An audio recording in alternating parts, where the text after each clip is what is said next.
नमस्कार. सिटी न्यूजच्या मराठी बातमीपत्रामध्ये मी पूजा आपले हार्दिक स्वागत करते. सर्वात आधी एक झलक बघूया आजच्या हेडलाईन्सची.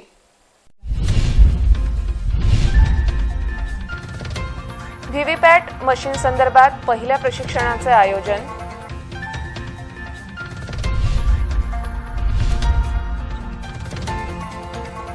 परवानाधारक शस्त्रे जमा करण्याचे पोलिसांचे निर्देश.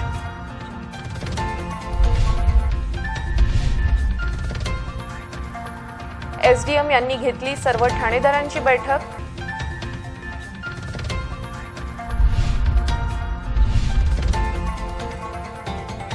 बोलेरोमधून 6 लाखांचा प्रतिबंधित गुटखा जप्त.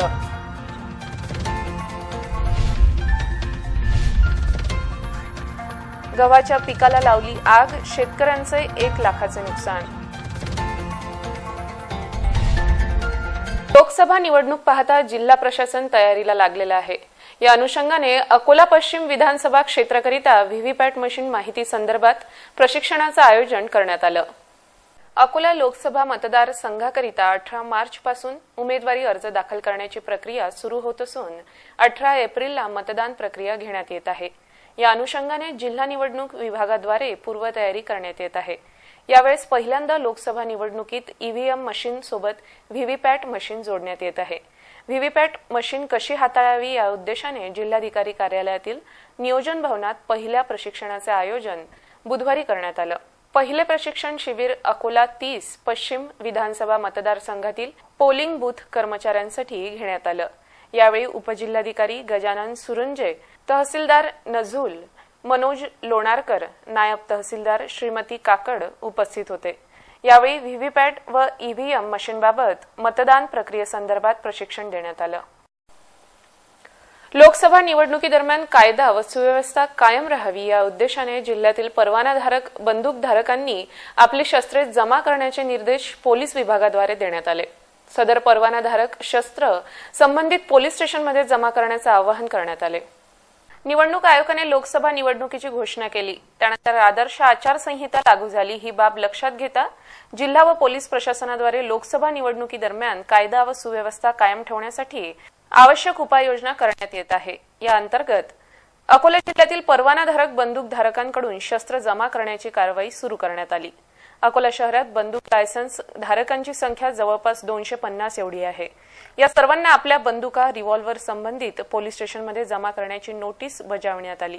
पोलीस प्रशासनाद्वारे सर्व लायसन्सधारक बंदूकधारकांना आवाहन केले की त्यांनी आपल्या बंदुका रिव्हॉल्व्हर संबंधित पोलीस स्टेशनमध्ये जमा कराव्या. या संदर्भात शहर पोलीस उपअधीक्षक उमेश माने पाटील यांनी सिटी न्यूजला माहिती दिली. दिनांक 9 मार्च 2019 पासून पूर्ण देशभर निवडणूक आयोगाच्या सूचनेनुसार आचारसंहिता संध्याकाळपासून लागलेली आहे. त्याच्या अंतर्गत अकोला जिल्ह्यामध्ये माननीय कलेक्टर साहेब व माननीय SP सर यांच्या सूचनेनुसार जे परवानाधारक शस्त्रधारक आहेत त्यांच्याकडून त्यांची शस्त्र पोलीस स्टेशनला जमा करण्याची प्रक्रिया सुरू करण्यात आलेली आहे आणि हळूहळू सर्व शस्त्रधारक परवानाधारक जे आहेत ते आपापली शस्त्र पोलीस स्टेशनला जमा करत आहेत. लोकसभा निवडणूक पाहता उपविभागीय अधिकारी यांच्या दालनात सर्व ठाणेदारांची बैठक बोलविण्यात आली. यावेळी कायदा व सुव्यवस्थेसंदर्भात चर्चा करण्यात आली. लोकसभा निवडणूक कार्यक्रमाच्या घोषणेनंतर निवडणूक शांततेत पार पाडण्याकरिता जिल्हा व पोलीस प्रशासनाद्वारे आवश्यक कारवाई व उपाययोजना करण्यात आली. जिल्हाधिकारी कार्यालय स्थित उपविभागीय अधिकारी कार्यालयात SDM डॉक्टर निलेश अपार यांनी सर्व पोलीस स्टेशनच्या ठाणेदारांची बैठक घेतली. त्यामध्ये कायदा व सुव्यवस्था कायम ठेवण्यावर चर्चा करण्यात आली. या बैठकीत विविध पथक, गस्ती पथक, तडीपार, मुंबई प्रोबेशनल ऍक्ट 107, 108, 109, 101 कलमावर चर्चा करण्यात आली. या बैठकीला सर्व पोलीस स्टेशनमध्ये पेंडिंग असलेले केसेस लवकरात लवकर सोडविण्याचे निर्देश देण्यात आले. कायदा व सुव्यवस्थेसंदर्भात संपन्न झालेल्या या बैठकीबाबत उपविभागीय अधिकारी डॉक्टर निलेश अपार यांनी सिटी न्यूजशी बोलताना माहिती दिली. रोजी भारत निवडणूक आयोगाने संपूर्ण भारत राज्यासाठी लोकसभेची आचारसंहिता या ठिकाणी लागू केलेली आहे. अकोला जिल्ह्यासाठी लोकसभेचे इलेक्शन्स हे दिनांक 18 एप्रिल रोजी होत आहेत. दुसऱ्या टप्प्यामध्ये इलेक्शन्स होत आहेत. त्या अनुषंगाने ज्या विविध टीम्स जिल्हाधिकारी कार्यालयाने तसेच सहाय्यक निवडणूक निर्णय अधिकारी या कार्यालयात तयार केलेले आहेत, त्या अनुषंगाने आचारसंहिता कक्ष, त्याच पद्धतीने सी व्हिजिलसाठी कक्ष, खर्चासाठी टीम्स नेमलेले आहेत. व्हिडिओ व्ह्यूइंग टीम आहेत, व्हिडिओ सर्व्हेलन्स टीम आहेत. त्याच पद्धतीने पोलीस विभागाची सुद्धा आज लॉ अँड ऑर्डरच्या हिशोबाने बैठक घेण्यात आली. तडीपारी बॉम्बे प्रोहिबिशन ॲक्ट 93च्या केसेस 107, 108, 109, 110 या केसेस आणि विविध प्रकारच्या ज्या काही फौजदारी प्रकरणे आमच्याकडे पेंडिंग आहेत त्याचासुद्धा आढावा या ठिकाणी घेण्यात आलेला आहे.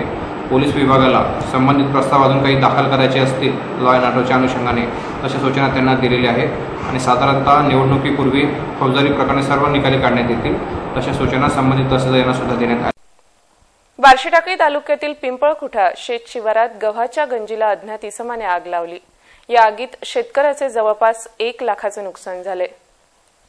बार्शी टाकळी येथील रहिवासी विजय उदरभरे यांनी त्यांच्या जावयाचे 6 एकर शेत ठोक्याने केले होते. त्यामध्ये त्यांनी कर्ज काढून 3 एकर हरभरा व 3 एकर गव्हाच्या पिकाची पेरणी केली होती. 2-3 दिवस पीक कापणी करून 11 मार्च रोजी दिवसभर त्यांच्या कुटुंबाने शेतातील गव्हाच्या पिकाची एका जागी गंजी लावली व संध्याकाळी घराकडे परतले. मात्र रात्री कुणीतरी अज्ञात इसमाने गव्हाच्या गंजीला आग लावल्याने 30 ते 40 क्विंटल गहू किंमत अंदाजे 1 लाख रुपये जळून खाक झाला. सदर शेतकऱ्याच्या तोंडाजवळ आलेला घास हिसकावल्या गेल्याने शेतकरी कुटुंबावर उपासमारीची पाळी आली. शेतात गव्हाच्या गंजीला आग लागली तेव्हा शेतातील वीज गायब होती, त्यामुळे आग विझवणे शक्य झाले नाही. डोळ्यांसमोर गव्हाची गंजी पेटलेली होती, मात्र काही करता आले नसल्याने पूर्ण गव्हाची गंजी आगीच्या भक्ष्यस्थानी पडली. या घटनेचा फिर्याद बार्शी टाकळी पोलीस स्टेशनला देण्यात आला आहे. तसेच महसूल विभागाच्या अधिकाऱ्यांना सुद्धा माहिती देण्यात आली. शेतकऱ्यांचे मोठ्या प्रमाणात नुकसान झाल्याने शासनाने त्यांना मदत करण्याची मागणी शेतकऱ्याने केली आहे. आमच्याजवळ 6 एकर वावर होतं, 3 एकर हरभरा होता, 3 एकर गहू होता. आम्ही कापणी केली आणि गंजी लावली. गंजी लावल्यावर आम्ही घरी गेलो. घरी 20 मिनिटांनी झाले तर आमच्या गंजीने कोणी आग लावली, जाऊन पुरा खाक झाला. किती पोत होत होता गहू? 35-40 क्विंटल होत होता गहू. मालूम नाही, आमची दुश्मनीच नाही होती कोणासोबत. आता किती रुपयाचं नुकसान झालं समजा? तरी झालं ते 60-70-80 हजार लोक झालं असेल नुकसान. बर, लाईन होती का रात्री तुम्ही आले होते? नाही, लाईन नाही होती रात्री. लाईन असती तर मग गंजी विजवल्या गेली असती ना, पण आम्ही घरून यायलो पर्यंतच तर खाक झाली होती गंजी. पायतच राहिलो आम्ही. आमची मदत करा आता, नाही तर आम्हाला तर फाशी घ्यायचंच काम येईल ना. 70-80 हजार तर आमच्या अंगावर कर्ज आहे. आता याच्याच मात्र आम्हाला कर्ज फेडायचं होतं. अमरावती येथून एका बोलेरोमधून 6 लाख रुपये किमतीचा प्रतिबंधित गुटखा आणताना परिवीक्षाधीन IPS अधिकारी भांबरे यांनी बोरगाव मंजू पोलिसांनी जप्त केला. या कारवाईत 11 लाख रुपयांचा मुद्देमाल जप्त करण्यात आला. मूर्तिजापूरवरून अकोल्याकडे एका 4चाकी वाहनामध्ये मोठ्या प्रमाणात विविध सुगंधी तंबाखू मिश्रित गुटखा येत असल्याची गोपनीय माहिती बोरगाव मंजू पोलिसांना मिळाली. या गोपनीय माहितीवरून पोलिसांनी पाळत ठेवून सुमारे 6 लाखांचा गुटखा व वाहन किंमत 5 लाख असा एकूण तब्बल 11 लाखांचा ऐवज जप्त केला आहे. बोरगाव मंजू पोलीस स्टेशनच्या हद्दीमध्ये मूर्तिजापूरवरून अकोला व खामगावकडे राज्य शासनाने प्रतिबंधित केलेला विविध तंबाखू मिश्रित गुटखा येत असल्याची माहिती मिळाली. या माहितीवरून सापळा लावून पोलिसांनी तब्बल 6 लाखांचा गुटख्यांचा साठा जप्त केला आहे. सध्या गुटखा माफियांनी पुन्हा डोके वर काढले असून सर्रासपणे गुटख्याची तस्करी होत असल्याचे झालेल्या कारवाईवरून स्पष्ट झाले आहे. अवैधरित्या गुटख्याची तस्करी होत असताना त्यावर नियंत्रण ठेवण्याची जबाबदारी अन्न व औषध प्रशासन विभागाची असताना हा विभाग मात्र मूग गिळून बसल्याचे आश्चर्य व्यक्त होत आहे.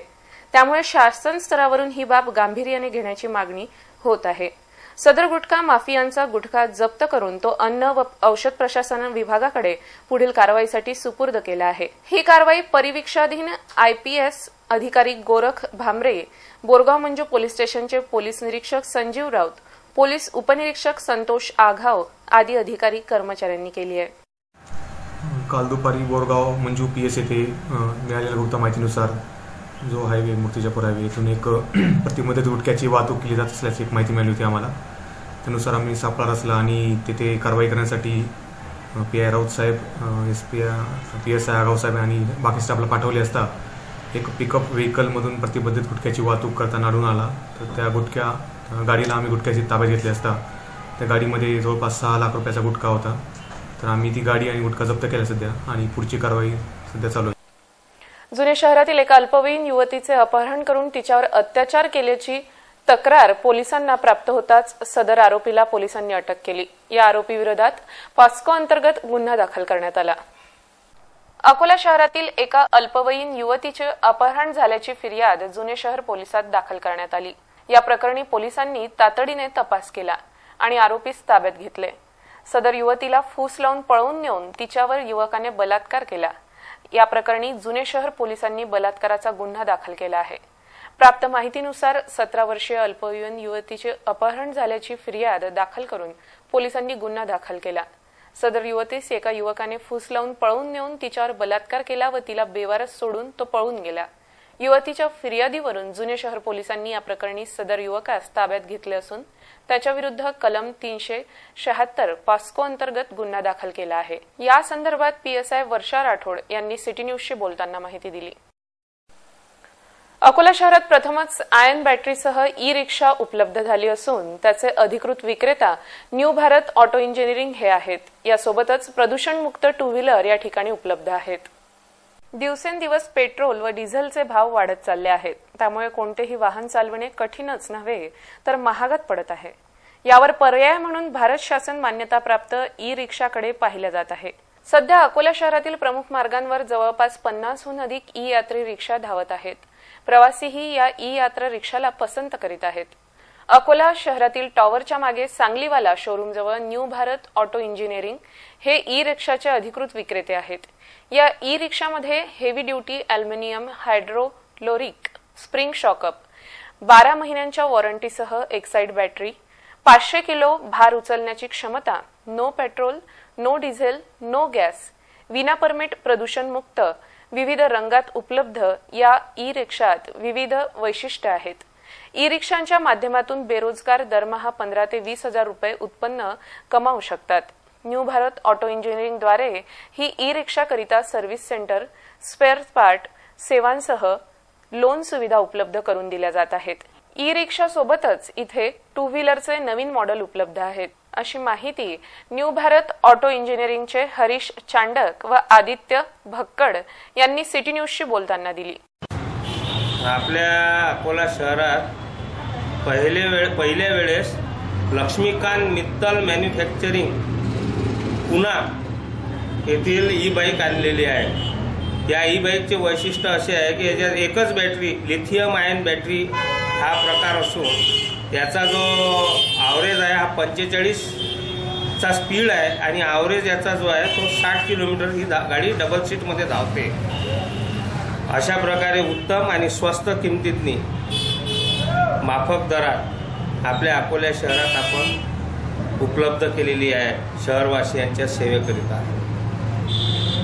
या गाडीचे अजून एक वैशिष्ट्य आहे, याला आरटीओ इन्शुरन्स आणि रजिस्ट्रेशन सर्व उपलब्ध आहे। शोरूमच्या माध्यमातून अकोला शहरातील बेरोजगार युवकांना तसेच बेरोजगार इतर व्यक्तींना रोजगाराची संधी म्हणून उपलब्ध करून देण्यासाठी यात्री ई रिक्षाच्या माध्यमातून रोजगाराची व्यवस्था उपलब्ध करून दिलेली आहे। आपल्या ई रिक्षाचे वैशिष्ट्य असे आहे की हे एका चार्जिंगमध्ये मात्र 3 ते 4 युनिट खर्च करून 80 किलोमीटरपर्यंत धावते आणि याला आरटीओ पासिंग आहे आणि त्याचसोबत याला आपण इन्शुरन्सही देतो आहे। सदर गाडीमध्ये 4+1 ची आरटीओ पासिंग आहे। ही लो मेंटेनन्स गाडी आहे आणि रोजगाराच्या दृष्टीने उत्तम उत्पन्न कमवून देणारी ही गाडी अकोला शहरामध्ये आपण आणून दिलेली आहे। तसेच या गाडीमध्ये मेंटेनन्स करिता लोकांना सर्व्हिस सेंटर तसेच स्पेअर पार्टसाठी आपण शोरूममध्ये व्यवस्था केलेली आहे। आपले ई रिक्षा चालकांना कुठलीही गैरसोय होऊ नये यासाठी सर्व्हिस सेंटरची पण उपलब्धता आपण करून दिलेली आहे। अकोला पिंजर मार्गावर दुचाकी अपघातात एक इसम गंभीररित्या जखमी झाला। त्याला तातडीने उपचाराकरिता सर्वोपचार रुग्णालयात भरती करण्यात आले। दुचाकी अपघात झाल्याने एक जण गंभीर झाल्याची घटना अकोला ते पिंजर रस्त्यावर खेरडा भागाई नजीक 12 मार्च रोजी घडली। भेंडगाव येथील रामकृष्ण बाणेकर हे दोनद येथून गावाकडे दुचाकी MH30 AD 1908 ने जात होते। दरम्यान यावेळी अकोला ते पिंजर मार्गावर खेरडा भागाई जवळ त्यांच्या दुचाकीचा अपघात झाला। यामध्ये ते गंभीर जखमी झाले। घटनेची माहिती मिळताच संत गाडगेबाबा आपत्कालीन शोध व बचाव पथकाचे प्रमुख दीपक सदाफळ यांनी आपले सहकारी राहुल जवके, महेश साबळे यांनी घटनास्थळावर धाव घेऊन जखमीस तातडीने सर्वोपचार रुग्णालयात अकोला येथे दाखल केले. महापालिकेच्या इतिहासात पहिल्यांदा मानधन तत्वावर उपायुक्तांची नियुक्ती करण्यात आली. आयुक्तांच्या निर्देशनाने मानधन तत्वावर प्रमोद कापडे यांची नियुक्ती करण्यात आली. महापालिकेच्या उपायुक्तपदी सोमवारी मानधन तत्वावर प्रमोद कापडे यांची नियुक्ती करण्यात आली. मनपा आयुक्त संजय कापडनीस यांनी कापडे यांच्या नियुक्तीचा आदेश जारी केला आहे.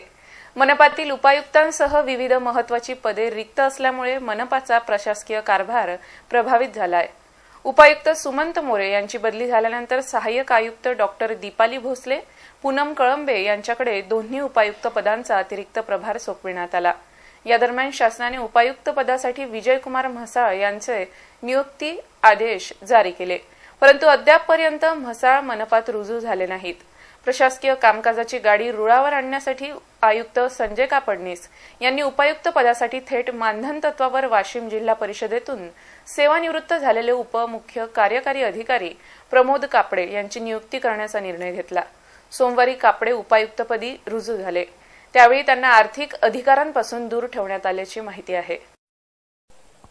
अकोला जिल्हा परिषदेतील शिक्षण विभागात सुरू असलेला सावळा गोंधळ पाहता सीईओ यांनी स्पष्टीकरणाचे आदेश दिले होते. या संदर्भात अखेर कनिष्ठ सहाय्यक महिलेने स्पष्टीकरण सादर केले.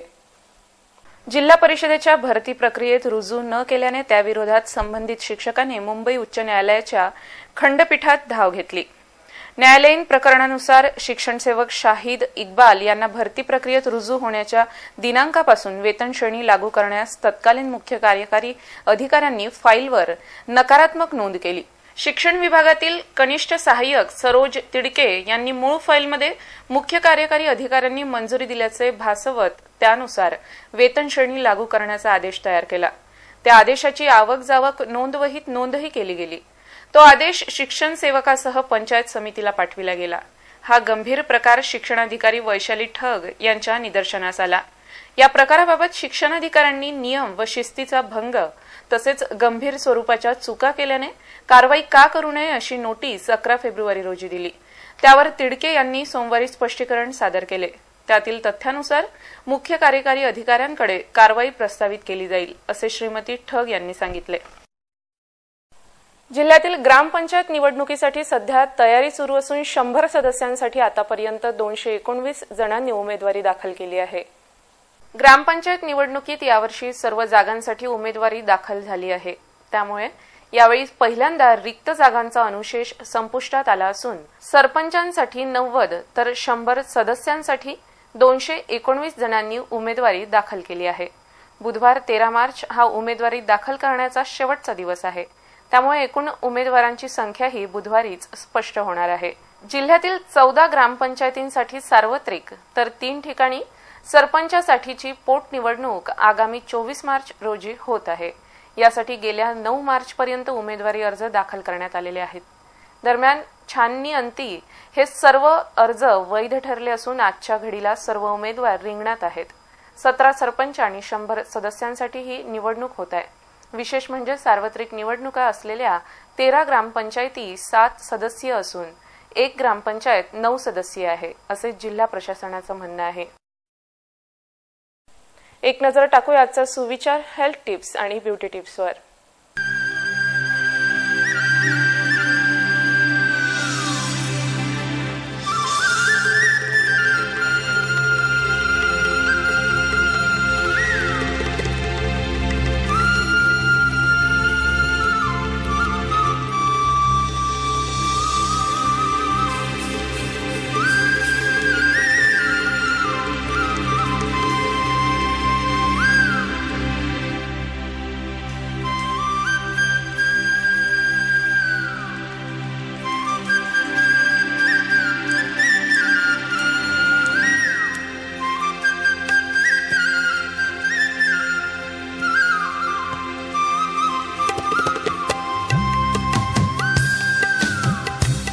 पुन्हा एक नजर टाकूया आजच्या प्रमुख घडामोडींवर.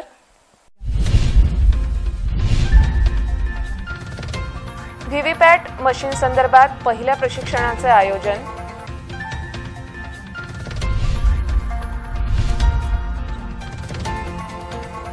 परवानाधारक शस्त्रे जमा करण्याचे पोलिसांचे निर्देश.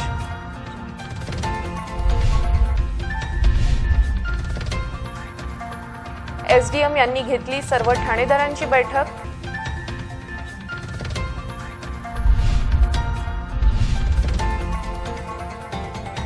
बोलेरोमधून 6 लाखांचा प्रतिबंधित गुटखा जप्त.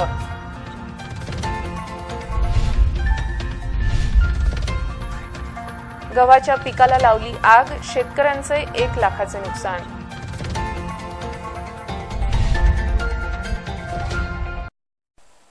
इथे आजचे बातमीपत्र संपित आहोत. पुन्हा भेटूया शहर आणि परिसरातील ताज्या घडामोडी व अधिक माहितीसह. नमस्कार.